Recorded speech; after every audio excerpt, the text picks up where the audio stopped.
Many of you remember this initial message about the confirmation and announcement of Remake 2 back in 2015, which is 3 years ago at this point. Now, a lot of people have been wondering where the information from Capcom is, and many people think they're giving us the finger, that we're not getting anything because they're just being spiteful, and I'm here to provide a more constructive and more elaborate opinion, trying to analyze the situation from an objective point of view. I hope you do enjoy the video with the joke aside, and I do apologize if I offended anyone, but this is not a PC channel. We might be polite, but we do like a little bit of satire and trolling. But let's get into the contents of the video as always. The first thing we're going to discuss is the most obvious, and that's how Capcom has been tackling multiple different projects. At first it was Resident Evil 7, then it was Monster Hunter World, and there was various other unannounced projects apparently in the works, and one of them has at least been cancelled according to an insider. The fact that they're working on various projects means they have PR campaigns planned out for all of these, and of course, just like any other business, it's a basic rule and tenet of PR as well as hype to advertise your projects one at a time. The upcoming projects that will be released the quickest, such as Resident Evil 7 and Monster Hunter World, will take precedence and importance over future projects such as Remake 2. And Capcom can't really be blamed for this. Every single company does it, and when you do make a PR blunder like Battlerite deciding to release next to Overwatch, you kinda destroy your own project. These examples have to be taken with huge appreciation, as the importance of even a single screw up can literally destroy all of that. Now, the Remake 2 project being announced 3 years ago means it has more than likely been in development for a while now, but in the game's current iteration, it will still be very far from complete.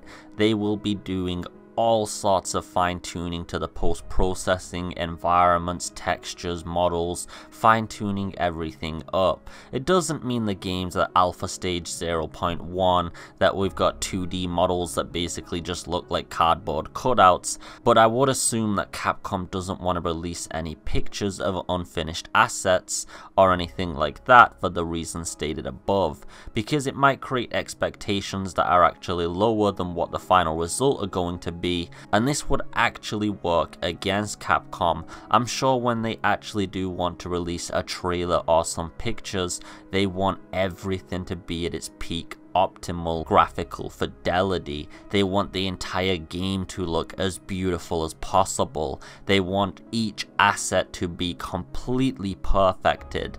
It doesn't mean the game's been in development for only 1 week now or something because they haven't released any information. It just means that usually companies are very perfectionist. Remember Resident Evil 7? We only got an announcement of that project very shortly before it was released compared to previous projects or games, and I would assume the same model is going to be taken with Remake 2. Another thing to talk about is the release date is to be announced. Of course, I think Capcom have an estimated release date in target, every company does, but that's the reason it's not actually official and TBA, because things can change and the project is still in question on whether heavy iterations and modifications are going to be made.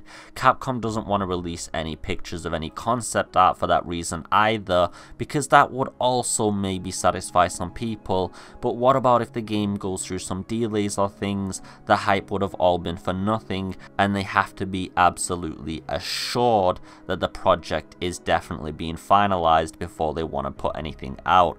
Again, I think Capcom is actually learning from their mistakes with, say, Revelations 1, where they released a bunch of trailers originally that weren't even depicting the actual story that we got later, because the game actually changed story and narrative completely from the first trailer to the last, so I don't think they want to make that fuck up again. It is a logical assumption as well, considering they just made the new RE engine, it's their newest little baby, that they're still working on a lot of new technologies that'll be both hardware and software side, trying to evolve and improve the RE engine overall, so that the final result for Remake 2 is actually much better than Resident Evil 7.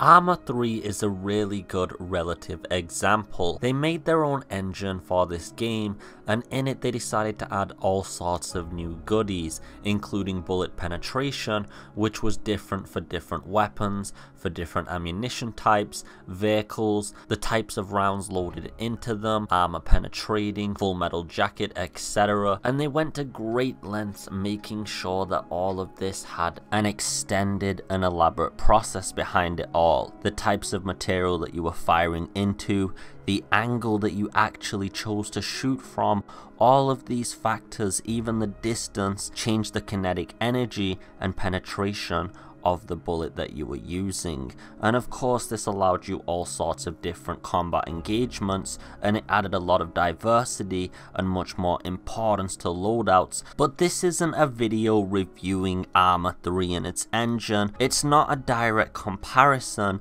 but I hope it does give you guys an idea that the RE engine will be being improved, and I'm sure that kind of same evolvement of technology is probably happening with Remake 2. And again, like just with all the concept art, assets, textures and models, they want to make sure the software and hardware side of it is also optimized to the fullest degree before they show anything. And another reason that I thought of is they possibly might still be roadmapping their actual PR campaign.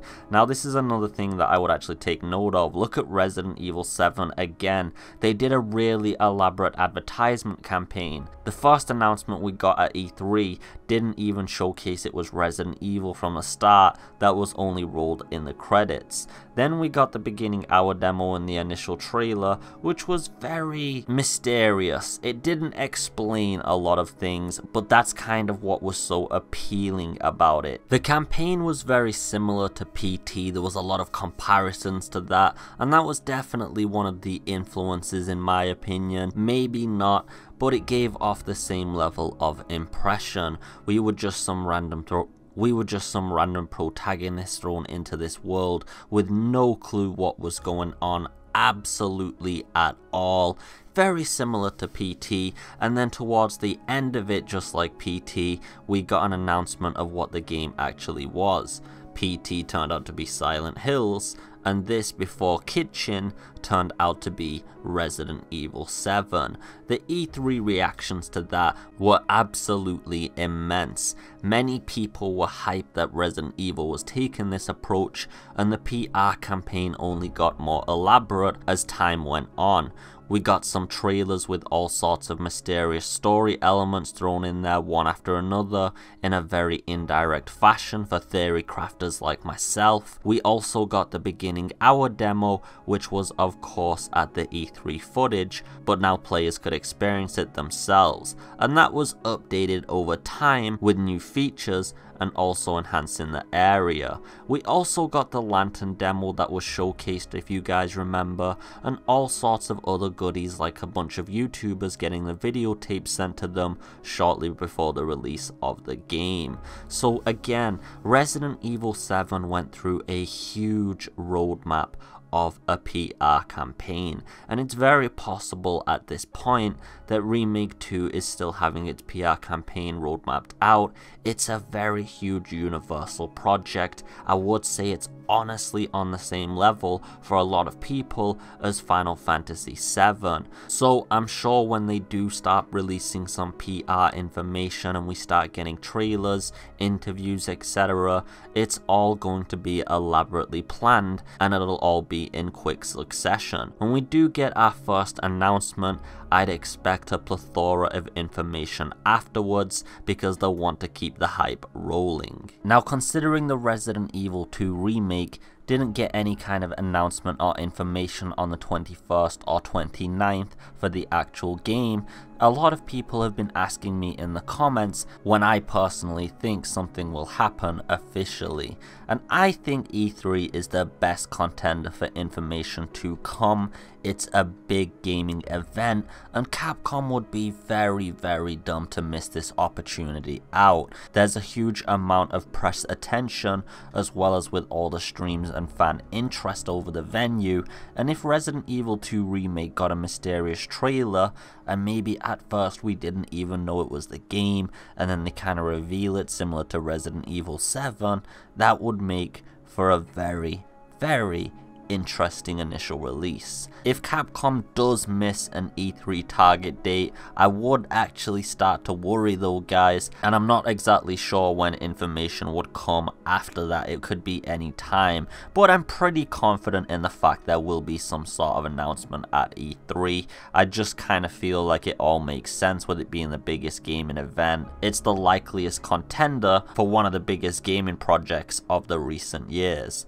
Anyway guys, I hope you've enjoyed this video as always. If you did enjoy the video, please feel free to leave a like and a subscribe. It would really mean the world to me and it would help me grow. Go share the video with your grandma if you want to. It's quality family bonding. And if for some reason you are completely insane and you want to pledge to my Patreon, I leave a link to that in the description, and any donations would be greatly appreciated. I hope you've been entertained. You're having a beautiful day as always. Take it easy and peace.